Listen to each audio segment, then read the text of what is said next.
Great Wednesday. Welcome to the Fully Human Connections podcast. I'm your host, King, and I'm joined by my co-host, Reggie. How you doing today, Reggie? I'm doing well, King. I'm a little bit without a voice, as you might be able to hear, but in the overall scheme of things, I'm okay. Well, yeah, I think we're both kind of struggling a little bit today, between not so much my health, but just, activities and responsibilities are challenging my ability to get things done. But, I'm going to step up and get them done anyway, so to speak. So with that being said, I guess I'll start and, say my spiritual energy level was a 10 as usual.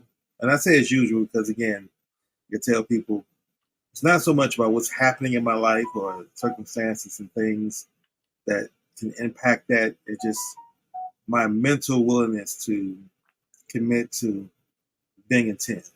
And like I said, some days it's just really challenging. But I always find reason, find grace, found things that I'm grateful for, which is, I'll get into that once I find out what your spiritual energy number is this morning. Yeah. So, I choose to be a 10 as well, and I'm glad you asked me this today and not Monday. It would have been harder on Monday with a fever Yeah. and everything else. But even that, all kidding aside, something like that, 100 fever, sore throat, coughing, body ache. Part of choosing the spiritual energy of 10 in that situation, which compared to the suffering around the world is, still suffering, but it's not. I have my house, I have food, I have people that love me. But choosing a 10 just basically means, okay, I accept this is what's true right now. And what's my best in dealing with this? And for me, that was about 36 hours of just resting, which I'm not particularly good at, but I needed it and I did. So yeah, I'm at a 10, and I may do a little bit of coughing in the next hour, and I'll do my best to mute myself so I don't, cough in your face across several states. Yeah. Definitely appreciate that. So, it's good to see you. I'm glad to hear that you're feeling better since Monday. Definitely happy to see you on the podcast. Like I said, we have things that's working to prevent us, but we're here, committed to it. Especially, we know that we got an election right around the corner, so definitely want to get some thoughts out prior to the election.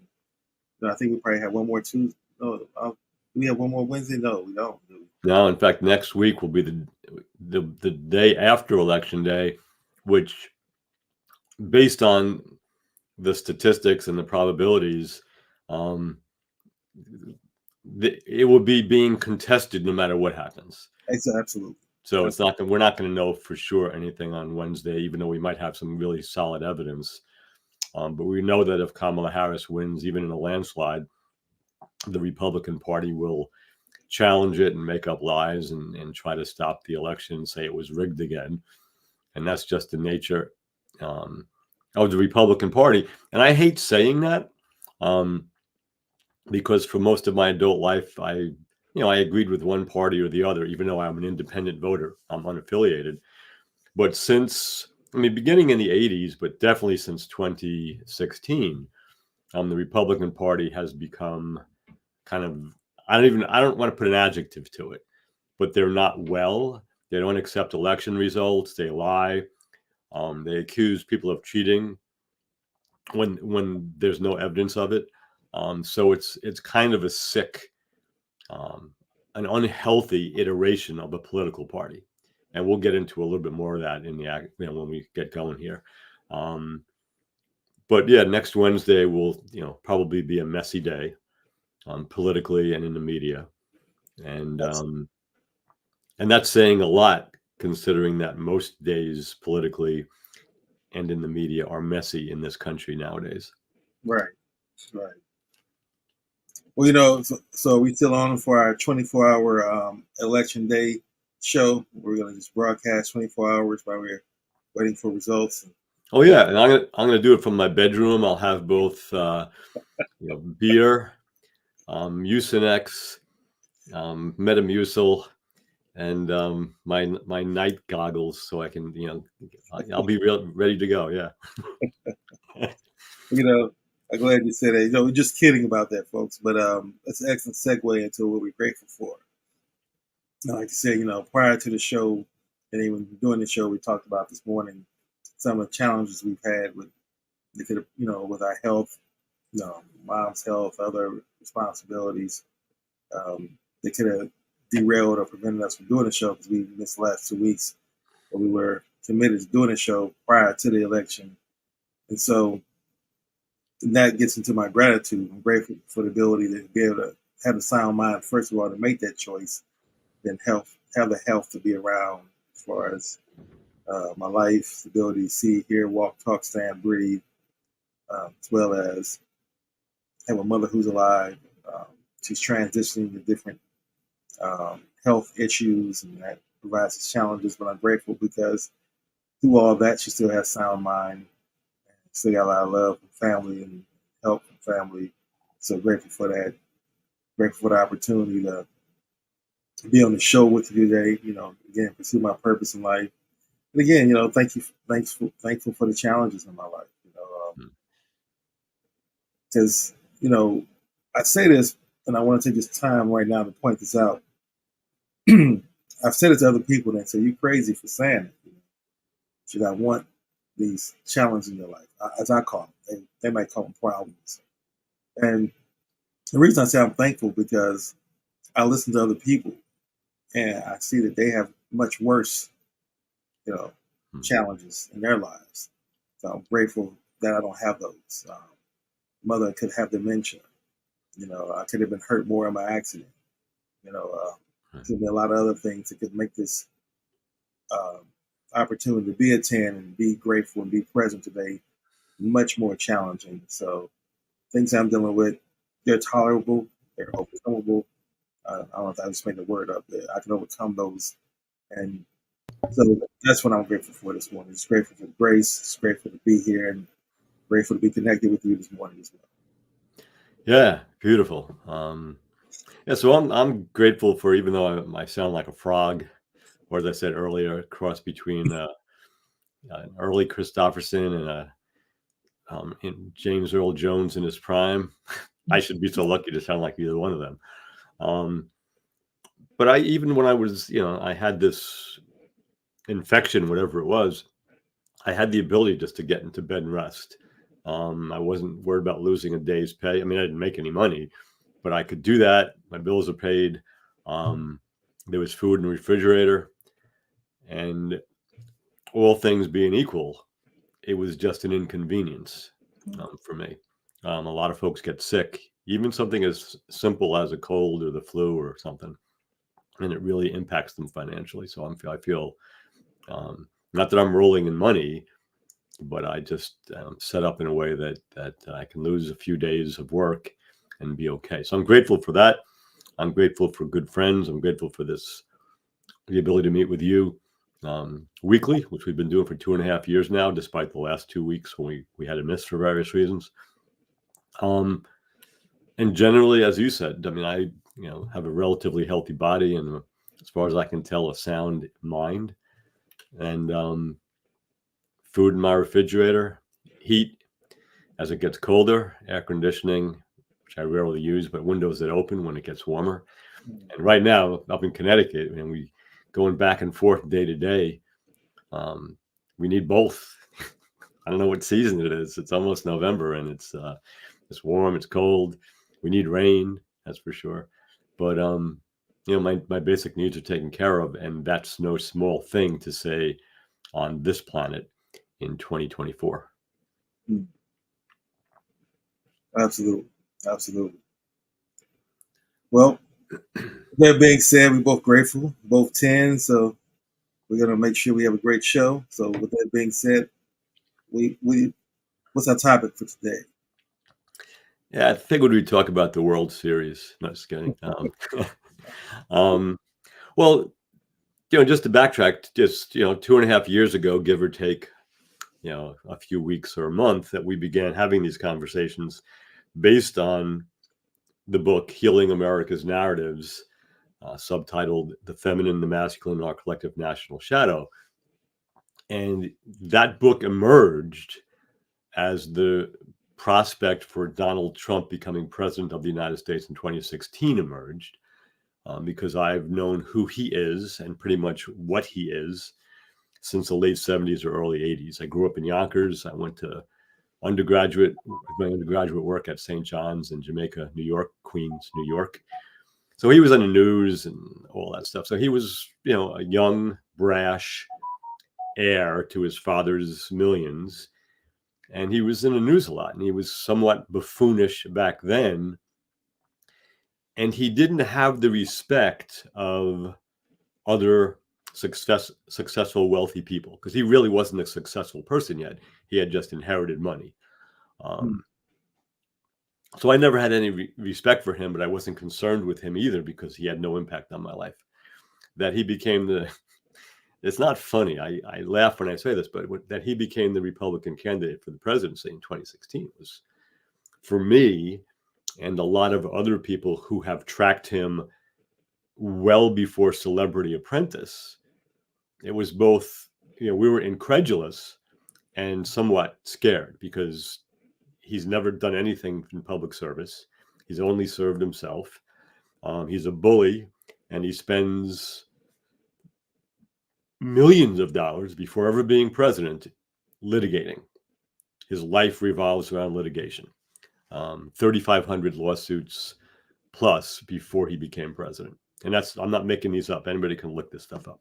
So what we want to get into today is, I've already voted, and this is, the no pretense of objectivity here. I voted for, Chris Murphy for senator, Johanna Hayes for the 5th Congressional District representative in Connecticut, and for Kamala Harris and Tim Walz for president and vice president, and then some local races as well. There's so much to be said that you and I have spoken about, and that some media have covered in the last 8 years, much less the last 2.5 since we've been talking, that discounts anyone really wanting Donald Trump as president in a more or less healthy society. In other words, we have this choice between a lifetime public servant, prosecutor, district attorney, attorney general, U.S. senator, vice president of the United States, in Kamala Harris.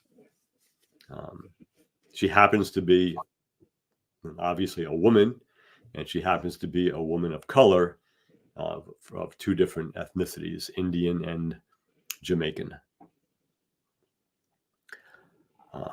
against another rich white guy who didn't earn his money, who never served the public ever in his life, until the Republicans thought he'd be a good president, and they funded his candidacy. And surprising even himself, he beat Hillary Clinton in 2016 in the Electoral College. He's never won a popular vote. There is nothing to recommend him for anyone who believes in democracy.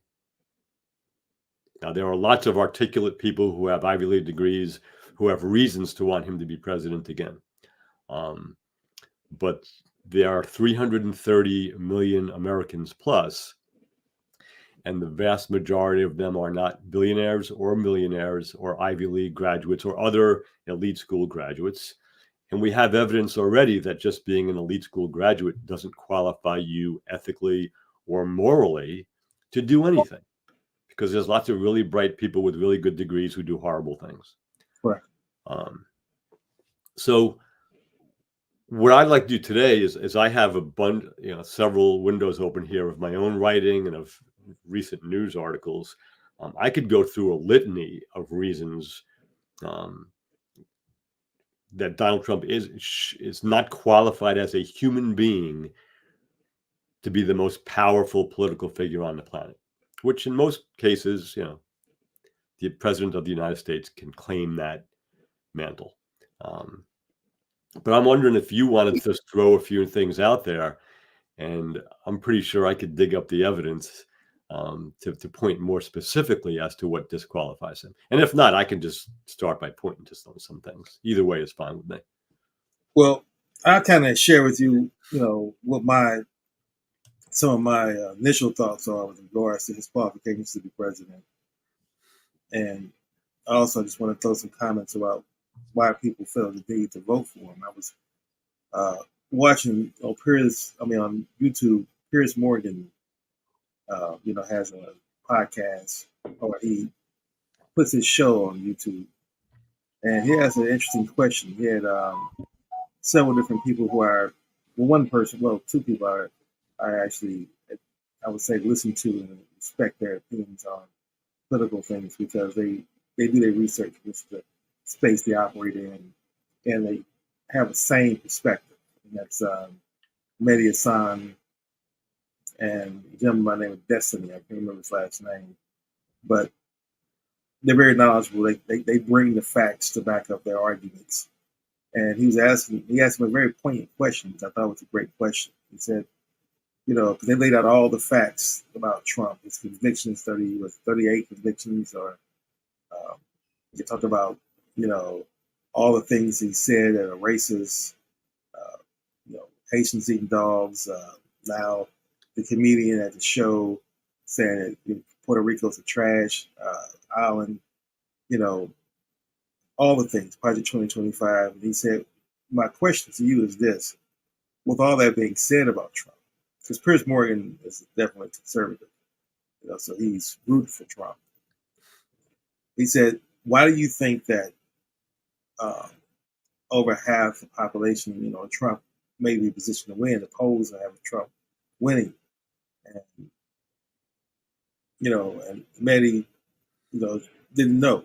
He threw out some ideas. Basically said, I don't know. False news, fake media, things that put propaganda out there.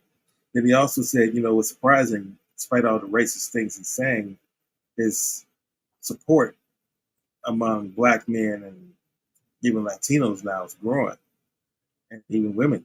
So despite all the conversations about abortion and things, so why do you think that is? If he's such this demagogue and all these things, why do you think that's growing? So my take on all that, I just want to kind of frame my take on it. I believe it still comes down to the tribe and race. I forgot who said this, and I think this to me hits the nail on the head of my point. Someone said, "Well, it's not that I like Trump's policies or I agree with Trump's policies. It's that Trump hates who I hate, and he calls them out. He's not afraid to call them out and hold them accountable, the people that I hate.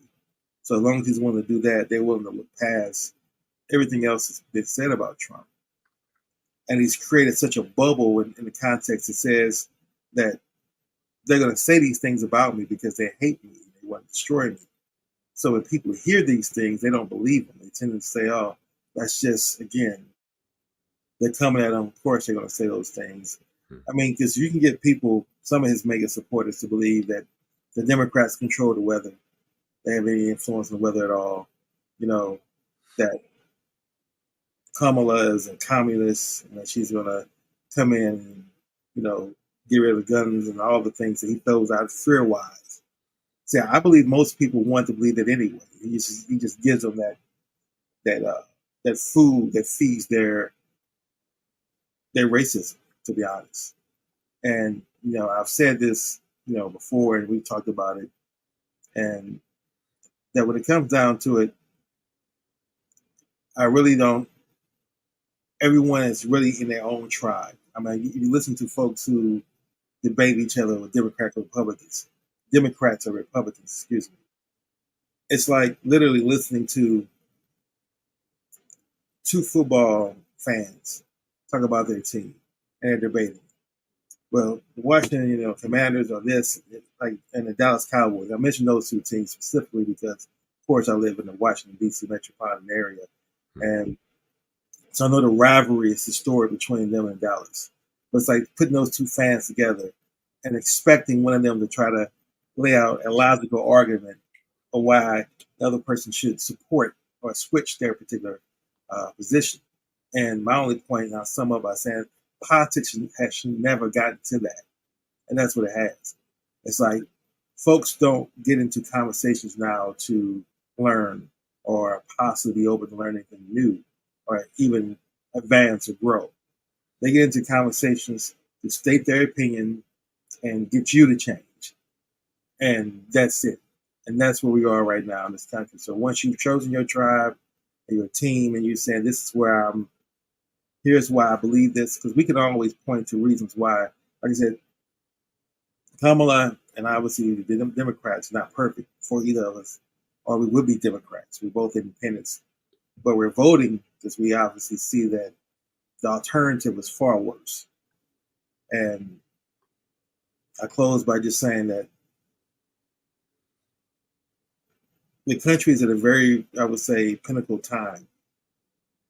And how we move forth is really going to be interesting for our own moral compass as we move forward. And Tuesday is going to say a lot, and like you said, I'm expecting not to get an answer Tuesday night. Right. I'm expecting it to stretch into possibly Thursday or Friday before we finally get a definitive answer. But that's where I sit. Then, just to follow up on that last piece, even if you have a definitive answer by Thursday, Friday, or the next week, we thought we had a definitive answer in 2020, in January 6th, 2021, when the President of the United States called several thousand people to D.C. and said, we're going to march down there and stop the steal. And then we had the attack on the Capitol with an attempt to overturn the election, which 50 governors all said was accurate, which the Trump-appointed cybersecurity director, Christopher Krebs, said was the safest election in U.S. history, for which he got fired 5 days later. So we can't trust that the chronological adults in the Republican Party will honor the election unless they win. That's the scary thing. And there will be people who will support their non-democratic attempt to overthrow another election. That's really dangerous. But to Piers Morgan's question to the two gentlemen that you mentioned, you and I have spoken about this for 2.5 years now. Donald Trump is both a gift and a threat to the United States. The threat is obvious. He doesn't have a plan for anything. He speaks in general platitudes. We're going to have tariffs. You're going to see it's going to be great. We're going to overturn Obamacare. Couldn't get it done in 4 years. With something much better. He ran on that. We're going to build a wall, and Mexico is going to pay for it. We're going to do that. He just blows smoke because that's what he does in his business world. And even with COVID-19, we've got it totally under control. It's going to go away. You'll see it's going to disappear. I hear when the weather gets warmer, it just goes away. He repeated things over and over again. And the British medical journal, Lancet, and you can go and read this online. They did a study which was published in 2021. They commissioned a study on the American response to COVID-19. And they had many conclusions about the American healthcare system. But one was had they had a president who addressed it as the medical emergency that it was, and who used the pandemic prep plan that the Obama administration had left in place, written by Ron Klain, who was Joe Biden's first chief of staff. Had that been used, and had, as soon as they heard about this, had they jumped on it, the Lancet, again, this is like the American Medical Association Journal of the American Medical Association, but it's in Great Britain. They said the general vicinity of 40% of the American deaths could have been avoided. So let's say there were 1 million deaths. That's 400,000 people. So that's one. He mismanaged that. he denied it. He said maybe we can inject bleach into people. I mean, that's the thing you have sitting at home with a beer and potato chips watching sports with your friends, and you say stupid shit like that. You can't say that as the president of the United States in front of the presidential seal on the air. To your point, though, about the people, you know, the people who support Donald Trump are manifold. There's not just this one group. It's not just white supremacists. It's not these big man groups like the Proud Boys and the Oath Keepers and the Three Percenters. Those are some of them. They have reasons. There are some of the billionaires, his buddy Elon Musk and some others who, they see tax differences and other bonuses for their businesses with a Trump in the presidency. There's the Christian right, some of whom, through the Heritage Foundation and the Koch brothers, Americans for Prosperity, and there's 50 different organizations that have been in existence from the 80s forward who have funded Donald Trump since he was appointed in 2016. They're there as well. But then there's this nucleus of the population who have been written about. And I'm going to go back to the first one I'm aware of. In 2004, a journalist by the name of Thomas Frank wrote a book that was a New York Times bestseller called What's the Matter with Kansas? And in that book, he explored why folks in rural Kansas, especially but not only farmers, consistently voted for policies and politicians that hurt them financially in their attempts to farm. Now, we're not speaking about big agri-farms. He was speaking about small farmers. That's 2004. In 2019, University of Michigan and then University of Vanderbilt psychiatrist Jonathan Metzl wrote a book called Dying of Whiteness. And in that, he looked at how middle America, not only middle America, but primarily middle America, not the coasts, where Republican voters vote for people who put in place policies that make their constituents' lives more difficult and more dangerous, especially, but not only, with the prevalence of guns. Like there are many gun states now in the South where you don't need a permit to have a gun or carry it in public. And not surprisingly, a lot of people are dying there from guns. Now, the people are still dying in Chicago and other places as well. But there's this group of folks, and this is not a criticism of them, who believe in certain myths, and the left has their myths and the right have their myths. But there's a group of folks who believe in certain myths, and they believe that the Republican Party will help keep those myths alive for them. Some of the myths, as historian Richard Plotkin speaks about them, are the myth of the frontier. Okay. And that's the vigilante myth. You better have your gun to protect yourself. The liberation myth, which was the, Civil War would liberate the slaves and everything would be good with America. The myth of the lost cause, which is the South's version of a Civil War myth, that in fact whites are supreme, and we're going to prove that down the road. That's where the white supremacists nowadays still come from.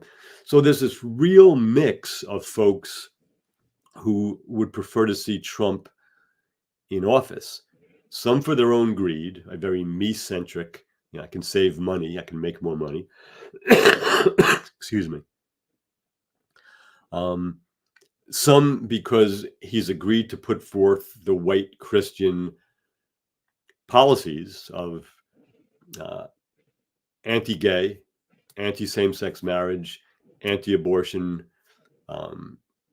no gun laws, and those were enough. Like there's one more and I can't think of what it is.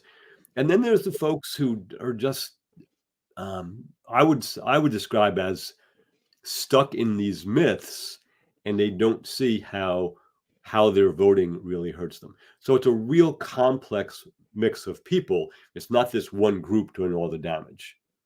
The last thing I'll say is there is a group that's real. The right has this remarkable organization, and it's actually many organizations working together, often under the auspices of the Council for National Policy, but it includes the Heritage Foundation, Americans for Prosperity, and many right-wing news radio outlets across the middle of the country who put forth the same messages over and over again. Again, anti-abortion, pro-Christian, pro-gun, anti-socialist, anti-communist, anti-immigrant messages. And they've been incredibly effective since the 1980s. And they chose Trump. Trump said what he needed to say to get their money back in 2016. And you can, if we had more time and I had more voice, I could trace back the dollars. I mean, I would recommend, if people are interested, read Ann Nelson's book Shadow Network, which traces the money trail through 2016. But it's a mess, and a lot of people are being lied to, and a lot of Americans are lazy. I hate to say that, but we don't read anymore, and you're not going to get the information you need listening to YouTube. I mean, and let me rephrase that, because there are some good people on YouTube telling the truth. There are some good people on other social media telling the truth. It's not a good primary source of news, because they don't cover Richard Slotkin, and they don't cover Jonathan Metzl, and they don't cover people who are really doing the research and can point to the statistics of what's really happening in the country, whether it's about COVID, whether about guns, whether about abortion rights. We get sound bites, and that's a lazy populace, and that's the most frightening part, because if Donald Trump loses, they're going to, probably J.D. Vance is going to be primed, or somebody like him. And J.D. Vance is more dangerous than Trump, because J.D. Vance actually is functional and articulate, has a law degree, and he knows just what he's doing. So anyway, I kind of rambled there, and I'm going to stop. Like you said, there's several groups that are supporting Trump. I think the groups that, what surprises me though, is that like folks who still believe they're going to vote for Trump because they believe that he's better for the economy, where the data doesn't back that up. So I just kind of wish people would just say, I'm voting for Trump because he is going to carry out, or he supports things that's important to me. Yeah. At least it'll be an honest answer. We may disagree, right? But then you're not trying to lie and trick, because nowadays, and I listen to a lot of Republican or conservative related, I would say they're more conservative related than Republican, because traditional Republican issues and talking points and policies, they don't really talk about. Right. They really adopted a really strong mega Republican type of framework, where it's more, this guy is so bad, this guy is so bad, this guy is evil, and those kind of talking points, as opposed to saying, here's what Trump's going to do for us. And they'll say things like, well, Trump would keep us out of war. Really? They really believe that. I mean, you look at his behavior, his demeanor, and say, I don't believe he would keep us out of war. But they claim that they believe that he will. They believe that Trump is someone who is better for the economy, because they were saying that, gas prices and things are more affordable during that time frame.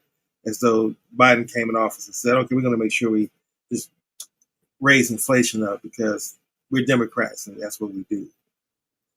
They believe that type of, logic. And I think they say that. That's what I mean. That's where I'm going with it. I don't really believe they believe that. I believe bottom line, because again, these are typically white men Yeah. uh, giving their perspective. Like I watched them. I said I'm going to watch them and try to give them benefit of the doubt when they gave a show about, or they gave a little short video, 15-minute video about their thoughts on the Trump rally at MS Madison Square Garden. Hmm. And it talked about specifically the comment the comedian said about Puerto Rico being an island of trash. And there's one guy who his name is Adam, and he used to be leaning to the left. He was the only left person they had on the whole show, but he's going to be totally hypocritical because he's so, it's funny how he's positioned himself to be a victim now by saying because you say anything about Israel, then that's a problem. Hmm. But you can call Puerto Rico trash, and that's just a joke. And people should be more thin-skinned. So mainly the whole panel had that kind of thought process. It was like, well, yeah, it was kind of off-putting, but it shouldn't get the kind of backlash it's getting. People are taking it too far. It's a comedian. You know who this comedian is? He makes these kind of, political or edgy jokes that, he attacks all the races, so people should just be more tolerant. And people are just too sensitive nowadays. And I'm like, it's funny to sit there from that position and tell someone else that they're thin skinned. You should, when if you say anything about Israel to him, he challenges that to the hilt and calls you anti Semitic, not Jewish people, Israel. You're anti Semitic, and how dare you say anything about that? He gets into this whole soliloquy of why Israel has the right to do what they're doing. And, then I love to read the comments. And finally, people in the comments, again, folks who usually watch the show are going to be more likely the panelists and their agenda. But people are saying they couldn't even believe that he could be the show that kind of hypocrisy, and that's where I'm going with this. Is that it's down to the point where it's not even about logic. It's not about any sound reasoning. Right. It's about feelings. And this is what I feel. Then this is where I'm going to stand. I really believe that a lot of people like him, to be honest, and particularly when I see, I can only speak this being a black man and watching other black men who are supportive of Trump. I really, again, believe that they're choosing to support Trump because they believe that there's a value to that. You can make money, you can monetize that. You can quickly move up within that ranks because you're a minority. You can come out and if you're willing to be a loud, ignorant person, throw out some perspectives that's just truly on board with Trump. They did steal the election, and Hillary, and there is a place in D.C. where a pizza place where they're eating baby skin. I've seen it. If you want to come out and say something that outlandish, Fox would give you a platform, especially if you want to put down other minorities and you have to be that particular minority. They don't give you a platform. They'll give you a chance to say how you feel, and that can take you from being an unknown person to now you're a celebrity because now you're getting views, and that's what people realize. The more outlandish my take is, how crazy I sound, the more people are going to challenge me. People are Jimmy Kimmel might even mention me on his, doing his dialogue. I can get all those eyes. But that comedian who said what he said now, they said he's gotten over 30 million views on his website and everything else. So it's taking him to a whole different level. And what I'm saying is there's really no backlash for that. Yeah. Like he's now well positioned, so anyone else is going to, I'm sure they're going to have him on Fox a couple more times, other conservative channels, ask him how he feels, what he says. Well, it's just a joke. People need to be, have more thin skin. So that's where the world is going now. It's teaching you that's the blueprint. Like I said, I watched a woman doing a 2016 race. Oh no, 2020 race. I watched a woman come out from Baltimore who was a ex stripper. That was her her career, and she decided to go against Elijah Cummings. And she came out and said that Baltimore City was a city of basically the same thing, trash, you know. And Fox picked it up, or someone put it in Trump's meme. He retweeted what she said. Fox picked her up. Next thing you know, she's running for office now for a seat, raised about $2 million to, in a losing effort because you're never going to flip that seat. Even if it was a skilled conservative Republican who was really someone with a track record of conservative successes in history, it's not going to flip that district. And here this stripper is with no political experience, dressing like a stripper when she's on the interviews, and yet still she's getting all this attention because of the outlandish statements. This was back in 2020, and I could have chose that right because I actually interviewed her. I got a chance to actually talk with her and interview her, and if I was just someone who's want to sell my soul and just said, I really want to leverage this now to get value, political points, sponsors, the whole conservative movement, I can tap into those dollars. I could have stayed with her, and I'm sure I would have made a lot of money and position myself. But then every day I would have to, look at myself in the mirror and say, this is what I'm doing just to make money. Yeah, I'm hated by the left. Other black folks are calling me out. Other people are saying I'm despicable. But I'm making a lot of money. I'm comfortable. I couldn't very well, with my principles, live that kind of lifestyle. And it's like, how many people, I would love to question people, what are you willing to sell to be financially successful as far as your soul, as far as peace of mind, as far as your family's legacy? What are you willing to just give away? Because that's, like I said, that's where social media has done the country wrong now. It's all about, and it's not just social media. Social media just gives regular people the opportunity to get a voice. Because all you need is your computer, microphone, internet connection. And you can just come out and give your opinion, your perspective, and you can say what you want. And like I said, and the more outlandish you are, that's what it's trained. The algorithms are someone's gonna see it, and if you're really the extreme person to what the majority of people are thinking, you can get eyeballs, you can get attention, you can get views, you can get sponsors, you can even get financial contracts to go out and spew your ignorance. Yeah. Not that you read any books, you have any documentation, you're just giving your opinion. Finally, again, I make this point that one thing Trump has done is he's shown the world that politics can be just like sports, where you just have these CNN, MSNBC, Fox analysts that sit here and just give you their opinions.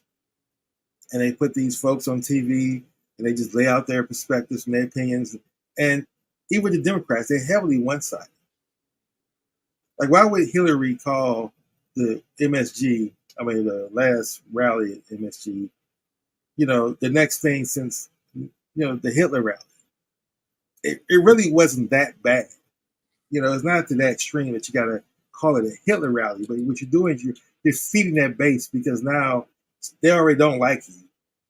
And then you come out and you say the extreme. That's calling it a Hitler rally or saying that's the Hitler rally is just like saying Kamala is the Antichrist. It's just those both extreme perspectives. And so when you say that, when they make that statement that, Kamala is a Antichrist, it's like, well, they both say it. They both do it. So it just cancels it out. So you don't have any respect. There's no moral high ground on any side. And that's the part that really bothers me. It's like the Democrats lose the moral high ground because they get into this identity politics as well and make these extreme statements. And finally, I just want to make this point. Like, Obama came out and pretty much challenged black men to say, if you don't vote for Kamala, you're not voting in your best interest.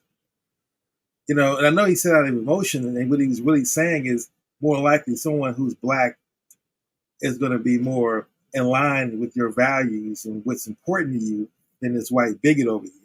But instead of saying it that way, he challenged them and critiqued. And so when you do that, you're not going to make people say, oh, you're right, Obama. You make folks come out, be defensive, and that's what's happening. And I've heard several black men who are rappers or who have some form of influence have come out now and said they think about voting for Trump just to say, because you had the audacity to say this to me and believe you can say that and get away with it, I'm willing to vote for Trump, right? Because that's the kind of space we're in where people, to your point, what you said earlier, they're not critically thinking at all. It's just emotions, how I feel, and I'm reacting. And if you trigger me, then this is going to be my response. And unfortunately, like I said, that just happens to be the world we live in. No one wants to put themselves through the discipline, the effort, the challenge to be growth minded, to grow as an individual, to listen, to give love, to give empathy, to be emotionally intelligent to someone else, to actually seek to understand what someone else is saying and begin to look at other people as actual human beings and not just Republicans or Democrats or black or white or male or woman or straight or gay or Jewish or a Muslim or all the other labels that we look at that divide us now. But just see it's a human being right there. Somebody who has flesh and blood, who has a mother and a mother and a father, who has people who love them and has a soul and has a heart. No one's willing to sit down and actually take time to interact and build a bond or even just interact with someone on that level. Yeah, there's a lot there. I want to really appreciate what you said about the comments about the MSG rally and what was said about by the comedian about Puerto Rico, and they called Kamala the Antichrist. They called Hillary Clinton a sick son of a bitch, I believe, and a few other things.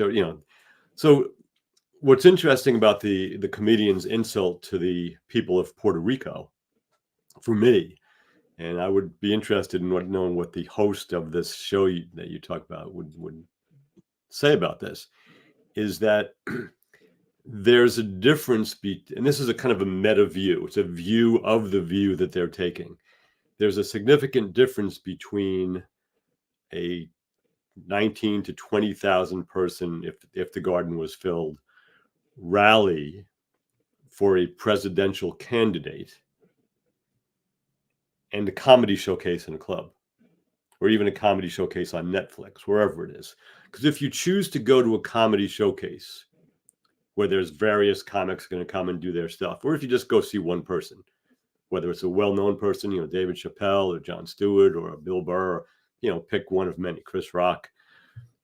If you go to a comedy show, you know that there's going to be a good chance that there might be something directed at you as an audience member, or at the very least, something directed at something that offends you. That's part of the deal.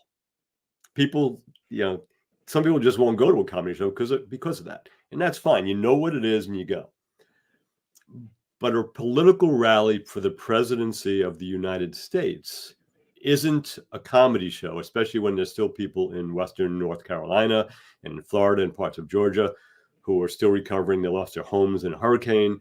And I could go through the list of things going on in the country, much less the whole planet. Yeah, maybe that's what you do at a comedy club.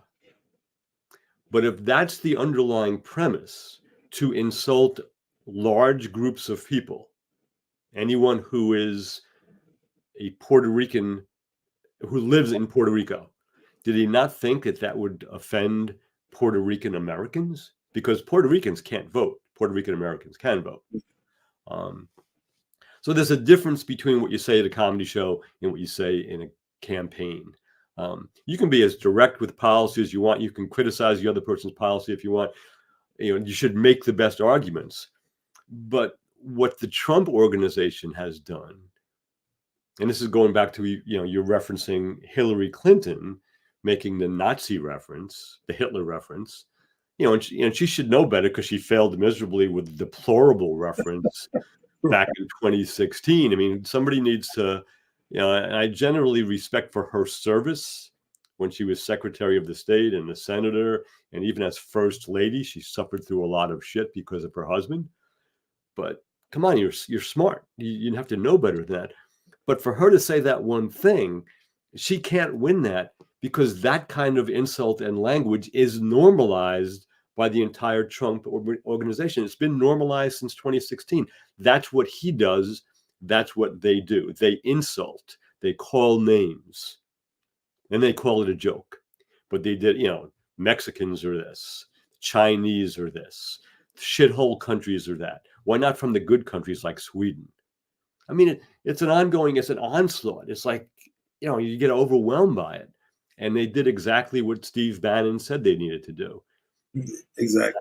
Not the Democrats are the problem, it's the media. So just flood the zone with shit. So they've been incredibly successful at that, especially with a citizenry that's ignorant about a lot of things. And I don't sit here saying that I know everything either. I definitely don't, but I sure try. But there are people both on the left and right who just get their news source and they think they know what they're talking about, and they really don't. They know part of a story. And as retired Justice David Souter said, and this is quoted in the book, and you can find it online, 2012, University of New Hampshire Law School. He said, "What keeps me up at night is civic ignorance. I don't worry about losing the next war to some military power or this, that, or the other thing. What keeps me up at night is that the people of the United States don't know how the government works. They don't know what they need to know." This is not a quote. I'm paraphrasing, obviously. And if you're worried about democracy, that's what you need to worry about at night. Because if people don't know what's going on, some one person's going to come along and say, here's the problem. And this is a quote from his speech. This is in 2012. "And I alone can fix it." And that's exactly what Donald Trump said when he was running for president. The government is broken and only I can fix it. I mean, the Washington Post journalist titled one of their books that when they were going through all of his lies. So Souter predicted a Trump-like character 12 years ago. And nobody bothered paying attention. And it's a dangerous time for the country, especially, for everybody, but especially if you have kids and grandkids, because they're already living in a world that's different from the one you and I grew up in. And not that the one we grew up in was great. I mean, you're a black man in a city. I was a suburban, second generation Italian American, and we all know what was going on. When I was born, it was still Jim Crow. Maybe not so much in Yonkers, New York, but it wasn't particularly integrated where I lived. Right. So we're not saying, there isn't that place where America was great and we want to go back there. That place doesn't exist, except for, this person or that person here or there. There is no such thing as that. And anybody who believes that there is mistaken. And they should do some more work. Well, see, that's what, to that point, I know we're getting at the top of the hour, so I'll just make this as quick as I can. So that's what makes me so, I would say, angry at folks who just quickly dismiss Trump as being stupid and ignorant when they don't understand the strategy he put forth to take over the entire Republican Party. And you really look at it, you take away the bias of saying this man. See, when you say you dismiss him as being ignorant and dumb and stupid and all these other insults they call, then you don't look at critically what he's done. But if you really take away all those biases and you just look at the context of his actions, his behaviors, his successes politically, you look at the fact that he's changed the political landscape to be when he can just come out and say things like, well, yeah, I know what the comedian said what he said about Puerto Rico. So what I'll do is come out and say, which he has now at another rally or a press conference. No one loves the Puerto Ricans like I do. And he says it about a lot of things. He said about black. No one loves black men like I do. Yeah. I think the blacks should be jealous now of the Puerto Ricans because he's stealing their love. Yeah, it's the same thing, right in line with him saying that here's all the problems in the world in America, and only I can fix it. It's the same logic, right? No one loves this. No one does anything as good as he does. Yeah, he makes these just outlandish statements, but he's at a point where he can make these sound, because those are sound bites. See, that little clip gets clipped, and now that's a minute and 20-second video. Yeah. And now you and I will look at that and laugh. But his base says, see, if Trump really hated Puerto Ricans and he really hated blacks, why would he say that? Because we're not used to that kind of strategic racism. Like we're used to the racism, like to your point, from the Jim Crow era, where you could just sit here and call someone a racist slur and do those things, and that's where you stood. But now Trump has done it. He's woke. He says, "I'll weave things in." He just comes in with these outlandish statements and just floods so much news, so much garbage. You don't know what to talk about. He's insulted blacks. He's insulted Puerto Ricans. He's insulted women. He's broken these laws. I mean, you can give a litany of things that Trump's done, and most people head spin from the news cycle that says all of this. That when it comes down to it, and you see him on stage, and then you look at some of the things Democrats don't do, and you say, well, they're the same. They're equal, and they create this false equivalency, and people make their decisions based off that. So, with all that being said, I know we reached the top of the hour. My question I want to ask you is that, again, what can we do for folks who want to be critical thinkers, who want to actually go exercise their vote on, if who hasn't voted, like I haven't voted, I want to actually vote on November 5th. What advice can we do to keep ourselves from being foul blank and actually, Yeah, it's a big question. I mean, one response, and I've thought about this some years ago, and I heard it repeated by an iteration of it by Greg Popovich, the head coach of the San Antonio Spurs. He was actually asked about the upcoming election 3 days ago in a pregame press conference. He gave like a 13-minute answer, and he's a pretty thoughtful guy, and he's not afraid, and he's not shy. Right. But at one point he said, if you have a granddaughter or a daughter, and she gets to meet the president of the United States, do you want her to meet Donald Trump or Kamala Harris? And he effectively said, Donald Trump or anyone else. And then he went on the litany of, he got sued. He and his father got sued because of the racist policies was it Lefrak City, the big place in Queens that his father built, the big housing complex, because it was, they tried to keep blacks out of it. He's been sued, hundreds of times, thousands of times. He's been breaking laws. He's been cheating people. Trump University. Do your work about his history and decide. And the question I asked some of my friends some years ago, most of my college friends have daughters. The guys I was closest to, none of them had sons. They all had, one of them had sons. And, I said,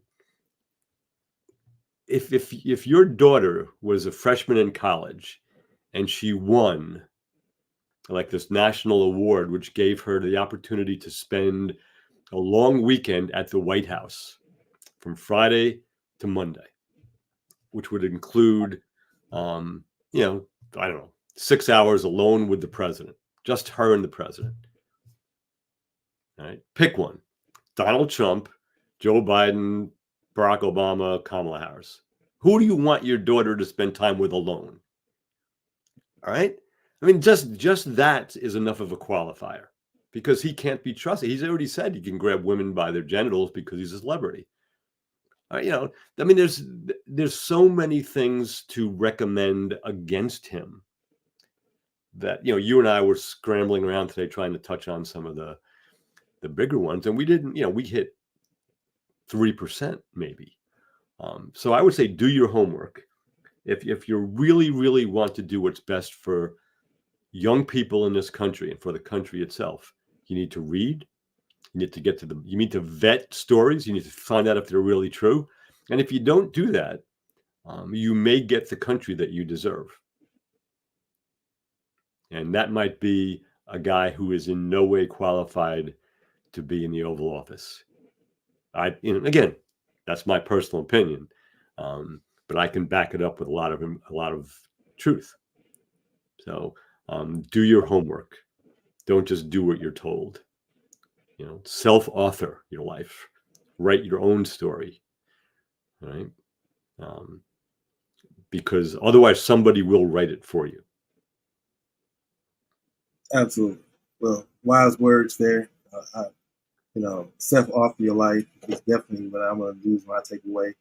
I highly recommend other folks follow that advice as well. And as we reach the top of our hour, we move into the segment of the show where we kind of list out, again, now the positive side of what we feel, I should say, my favorite part of the show, because it challenges us to identify people who we believe exhibit fully human characteristics. And either they may have deceased or they currently living, just to let folks know that what we're talking about, again, is not some kumbaya story, but you can live this life. And there's people out there, you read about their lives, you learn about them, and that can give you evidence and a track record, show you proof that living a fully human life is much more fulfilling, much more joyous and blissful for you as a person. And with that being said, I'll go first and say a person I want to uplift and highlight right now, give them flowers, is Bernard Rustin. Sometimes I've heard Bayard Rustin. I'm not exactly sure how to say it, but the gentleman who was a key figure working with King during the Civil Rights Movement. And what it really helped me see the difference between the reason I want to look him up. And Netflix actually has a movie about his life. I haven't watched it yet. I'm kind of saving it to a time I could be in a better place and I could just enjoy it. But you can see the contrast between how, when the civil rights movements were organized back in the day, the strategy that was put forth with the bus boycotts and those things. Like, that wouldn't work today's society at all.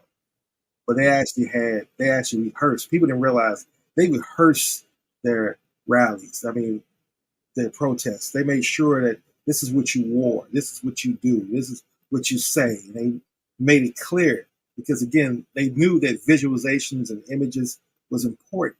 And they wouldn't have said things like Hillary Clinton said, right? They knew not to say that. We want to make sure that the only person who looks evil are them. We want to show that all we're doing is marching, protesting for equal rights. That's what people need to see when they watch us. And he was a key organizer behind most of those marches. He helped bring that kind of energy and creativity and strategic strategy to those situations that we don't see today. Like when folks say, well, nowadays, because of the Black Lives Matter movement here, and then all you got to do is say, we're having a rally, here's a location, be there at 12 o'clock. That's the only coordination there is.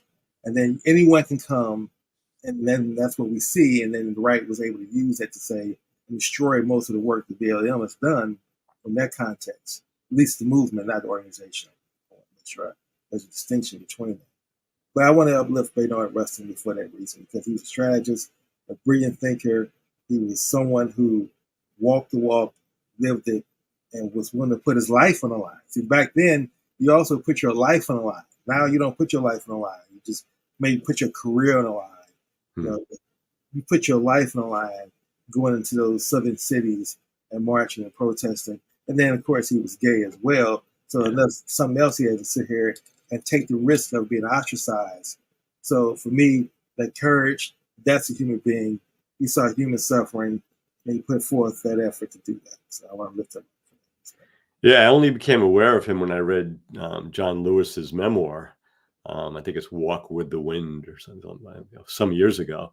But yeah, they would take turns with the when they were training, and one group would sit down, and the other group would pour water on them and spit on them and call them names, and they just had to sit there and take it. So when it happened in real life, at least they had rehearsed it a couple of times. It was a real preparation. It was not unlike.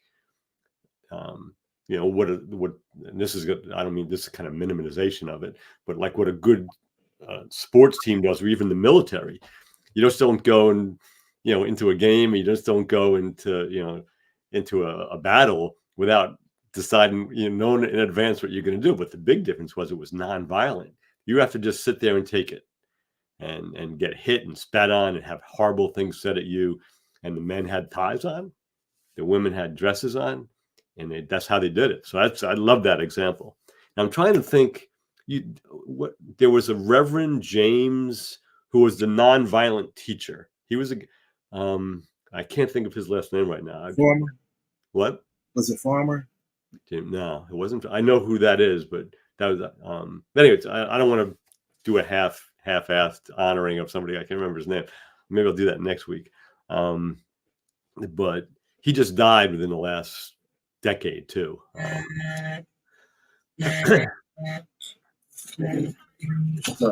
So that's all right. So I'm just going to go with something I said recently. I'm going to say it again because she, for me, seems to be operating politically in a way that I wish more politicians would, and I hope she wins again. But my Congresswoman, Jahana Hayes, in the 5th Congressional District here in Connecticut, she goes to work and she doesn't tweet a lot. She doesn't take self videos. She just goes to work. And every week, if you're on her newsletter, she tells you what's going on, what she's been doing. And she's been getting hammered with, I have a pile of those oversized postcards that, political ads come on. None of them came from Connecticut, but they're in favor of her opponent, George Logan, whom she beat in 2022.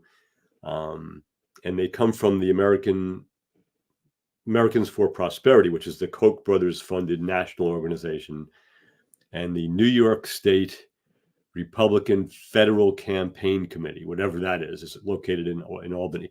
And they just hammer her. They lie about her. They distort the photographs. They make her look like a Halloween person.